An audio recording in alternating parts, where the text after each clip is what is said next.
The rain fell in sheets that November evening, each drop seeming to carry the weight of broken promises. Sarah Chen sat alone in the corner of Rosie's diner, mascara stained, tears mixing with the droplets on her face as she stared at the untouched slice of apple pie before her. At 42, she'd built an empire worth billions, commanded boardrooms across 3 continents, and graced the covers of Forbes and Fortune. Yet tonight, none of that mattered. Tonight, she was just another woman who'd been stood up, another heart that had dared to hope for something money couldn't buy. The diner was nearly empty, just a few late-night souls seeking refuge from the storm. Sarah had chosen this place, specifically far from the upscale restaurants where photographers lurked, far from the world that knew her as the tech mogul who'd revolutionized cloud computing. Here she could be anonymous. Here she could hurt without an audience. She didn't notice the small figure approaching until a gentle voice broke through her thoughts. "Excuse me, miss? Are you okay?" Sarah looked up to find a girl of perhaps 7 or 8 standing beside her booth. The child wore a faded purple sweater that had clearly been washed too many times, and her dark curls were pulled back with a rubber band. But it was her eyes that caught Sarah, warm brown eyes filled with genuine concern that seemed far too knowing for someone so young. "I'm fine, sweetie," Sarah managed, quickly wiping her face with a napkin. "Just a bad day." The girl tilted her head, unconvinced. "My daddy says sometimes grown-ups say they're fine when they're really not. He says it's okay to be sad sometimes." She glanced toward the back of the diner, where a man in a janitor's uniform was methodically mopping the floor. "That's my daddy. He cleans here at night. I do my homework while he works." Something about the child's earnest sincerity cracked something open in Sarah's chest. "Your daddy sounds very wise." "He is," the girl said with absolute certainty. She slid into the booth across from Sarah without invitation, the way only children can do. "I'm Lily. You look like you could use a friend." Sarah found herself smiling despite everything. "I'm Sarah, and you know what? I think you're right. Did someone hurt your feelings?"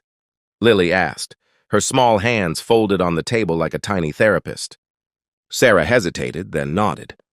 "I was supposed to meet someone tonight. Someone I thought might be special. But he never showed up." Lily's face scrunched in indignation. "That's mean! My daddy says when you make a promise, you keep it, even if it's hard." "Your daddy is right about a lot of things," Sarah said softly. "Are you eating that pie?" Lily eyed the dessert hopefully. Sarah pushed the plate across the table. "It's all yours." As Lily dug in with the uninhibited joy only children possess, she continued talking between bites.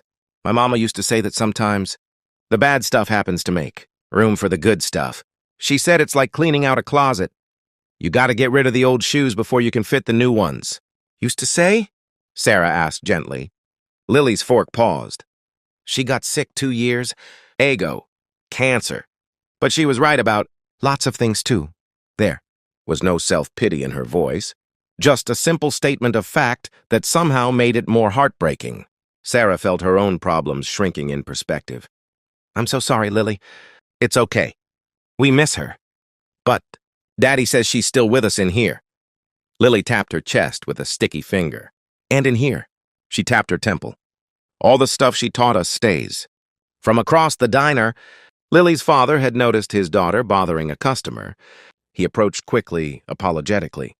"Lily, honey, I told you not to disturb the customers." "I'm so sorry, ma'am." Sarah looked up at the man, probably in his late 30s, with tired eyes but a kind face. His name tag read Marcus. "Please don't apologize. Lily's been wonderful company. I needed it more than you know." Marcus studied Sarah for a moment, seeming to recognize the truth in her words. "Well, if you're sure, Lily does have a habit of adopting people." "It's a good habit," Sarah assured him. Over the next hour, as Marcus continued his cleaning and the rain continued its assault on the windows, Lily kept Sarah company. They talked about everything and nothing, about Lily's favorite books, about the drawing she'd made of a dragon, about her dream of becoming a veterinarian. Lily asked Sarah questions too, and Sarah found herself answering honestly, editing only the parts that might reveal her identity. She talked about feeling lonely, about how success in work didn't always translate to success in life, about wondering if genuine connection was even possible for her anymore. Of course it is, Lily said with the absolute certainty of childhood. You're nice. You listen. You shared your pie. Those are the important things. Are they? Sarah asked. My daddy says money can buy lots of stuff, but it can't buy the important stuff, like being kind, or making people laugh, or remembering someone's favorite color. Lily paused thoughtfully. What is your favorite color? Blue, Sarah said, like the ocean. See? Now I'll always remember that about you. That's worth more than $1 million. Sarah felt tears threatening again, but these were different. You know what, Lily? You're absolutely right. When Marcus finished for the night, he came to collect his daughter. Say goodbye, Lily. I'm sure this nice lady has places to be. Lily hugged Sarah with the fierce, unself-conscious embrace of a child. I hope you feel better, Miss Sarah, and I hope you meet someone nice who keeps their promises. Thank you, Lily, Sarah whispered.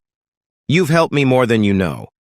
As they prepared to leave, Sarah noticed Marcus counting change from his pocket for the bus. She noticed Lily's worn shoes, the patched knee on her jeans. An idea formed. Wait, Sarah called.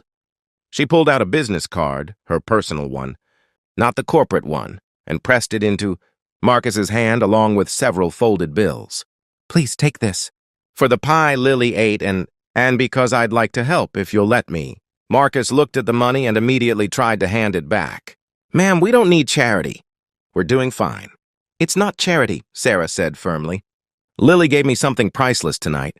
She gave me perspective and hope and reminded me what actually matters. Let me do this, please, and if you ever need anything at all, you can reach me at that number.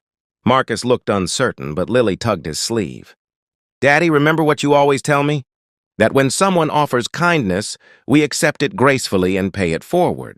Marcus smiled at his daughter, then at Sarah. All right, thank you, truly. After they left, Sarah sat alone again in the booth. But this time, the loneliness felt different, less oppressive. She pulled out her phone and made several calls. By the time she left the diner an hour later, she'd put certain wheels in motion. 3 weeks later, Marcus received a registered letter. Inside was a full scholarship for Lily to attend one of the city's best private schools, plus a contract offering him a position as facilities manager at Sarah's company, headquarters with a salary that would change their lives. The note attached simply said, because Lily was right. Kindness matters more than $1 million. But sometimes, those who show the most kindness deserve $1 million opportunity. Thank you for raising such an extraordinary daughter. Sarah. Marcus stood in their small apartment, hands shaking as he read the letter again and again. Lily, looking over his shoulder, simply smiled. I told you she was nice, Daddy. You did, sweetheart. You absolutely did. That night, Sarah attended a charity gala, one of the endless obligations of her position. But she wore a blue dress, the color of the ocean. And when people asked why she seemed different lately, lighter somehow, she just smiled. I met someone who reminded me what wealth really means, she'd say. Because Lily had been right all along, the important things couldn't be bought. But kindness, genuine, freely given kindness, had the power to transform everything. Sarah had spent years building an empire, but a janitor's little girl in a worn purple sweater had given her something far more valuable, the reminder that the truest measure of a life wasn't in bank accounts or board meetings, but in moments of human connection, freely given and gratefully received. And somewhere across the city, Lily was drawing a picture of a woman with a blue dress, adding her to the gallery of special people in her life, worth more than all the money in the world.